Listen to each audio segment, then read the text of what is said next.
Blueberries for Sal.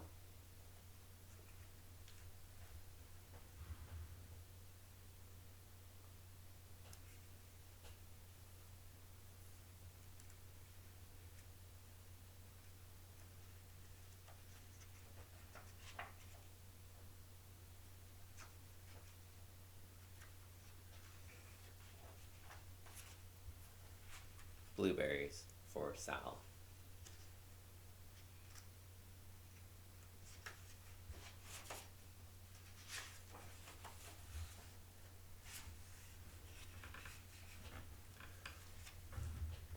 One day, little Sal went with her mother to Blueberry Hill to pick blueberries. Little Sal brought along her small tin pail, and her mother brought her large tin pail to put berries in. We will take our berries home and can them, said her mother. Then we will have food for the winter.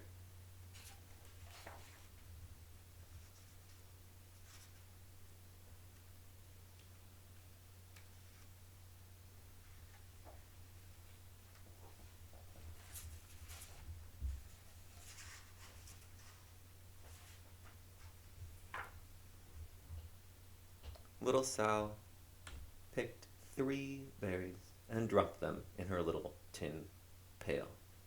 Kaplink, kaplank, kaplunk. She picked 3 more berries and ate them up. Then she picked more berries and dropped one in the pail, kaplunk, and the rest she ate. Little Sal ate all 4 blueberries out of her pail.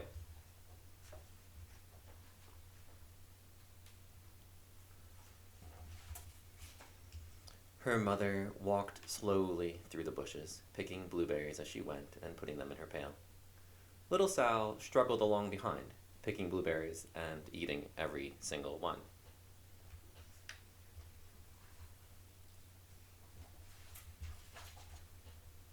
Little Sal hurried ahead and dropped a blueberry in her mother's pail. It didn't sound kaplink because the bottom of the pail was already covered with berries. She reached down inside to get her berry back. Though she didn't really mean to, she pulled out a large handful because there were so many blueberries right up close to the one she had put in.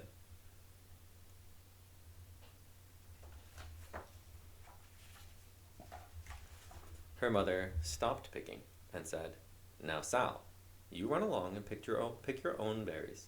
Mother wants to take her berries home and can them for next winter."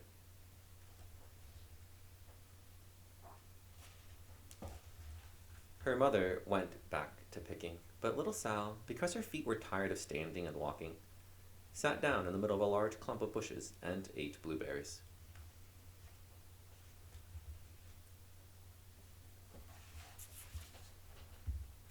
On the other side of Blueberry Hill, Little Bear came with his mother to eat blueberries. "Little Bear," she said, "eat lots of berries and grow big and fat. We must store up food for the long, cold winter."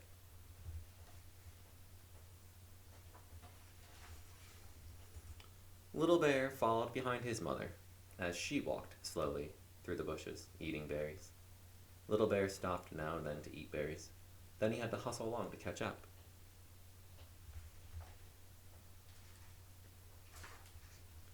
Because his feet were tired of hustling, he picked out a large clump of bushes and sat down right in the middle and ate blueberries.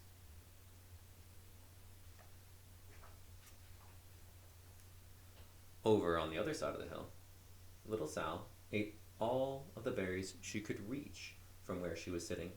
Then she started out to find her mother.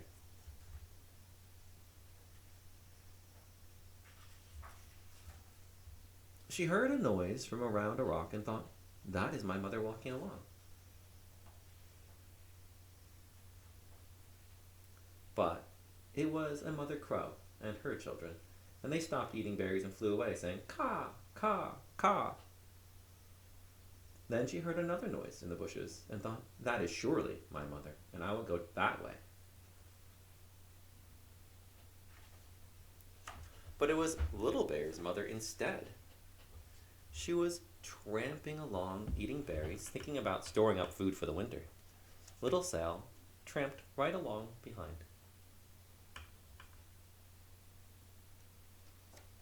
But by this time, Little Bear had eaten all the berries he could reach without moving from his clump of bushes. Then he hustled off to catch up with his mother. He hunted and hunted, but his mother was nowhere to be seen. He heard a noise from over a stump and thought, "That is my mother walking along." But it was a mother partridge and her children. They stopped eating berries and hurried away. Then he heard a noise in the bushes and thought, "That is surely my mother. I will hustle that way." But it was little Sal's mother instead. She was walking along, picking berries and thinking about canning them for next winter. Little Bear hustled right along behind. Little Bear and Little Sal's mother, and Little Sal and Little Bear's mother, were all mixed up with each other among the blueberries on Blueberry Hill.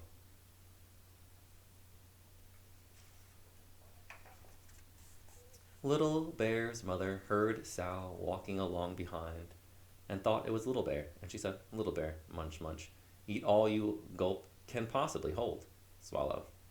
Little Sal said nothing. She picked 3 berries and dropped them, kaplink, kaplank, kaplunk, in her small tin pail.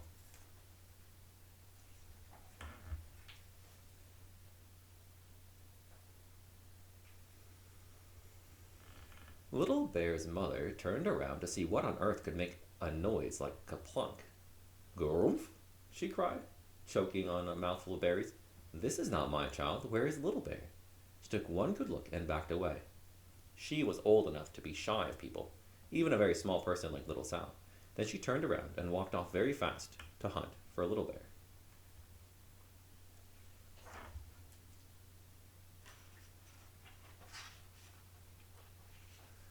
Little Sal's mother heard Little Bear tramping along behind and thought it was Little Sal. She kept right on picking and thinking about canning blueberries for next winter. Little Bear padded up and peeked into her pail. Of course, he only wanted to taste a few of what was inside, but there were so many and they were so close together that he tasted a tremendous mouthful by mistake. "Now, Sal," said Little Sal's mother without turning around, "you run along and pick your own berries.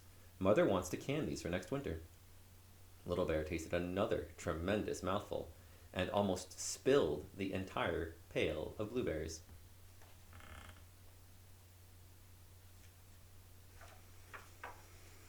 Little Sal's mother turned around and gasped, "My goodness, you are not Little Sal. Where, oh, where is my child?"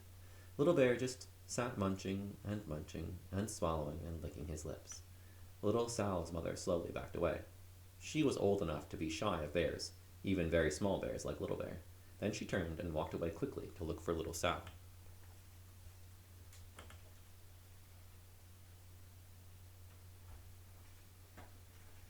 She hadn't gone very far before she heard a kaplink, kaplunk, kaplunk. She knew just what made that kind of a noise.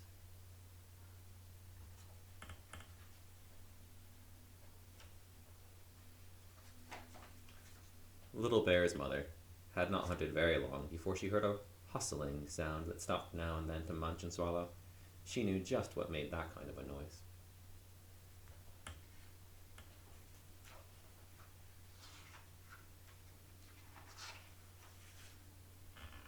Little Bear and his mother went home down one side of Blueberry Hill, eating blueberries all the way, and full of food stored up for next winter. And Little Sal and her mother went down the other side of Blueberry Hill, picking berries all the way, and drove home with food to can for next winter, a whole pail of blueberries, and 3 more besides.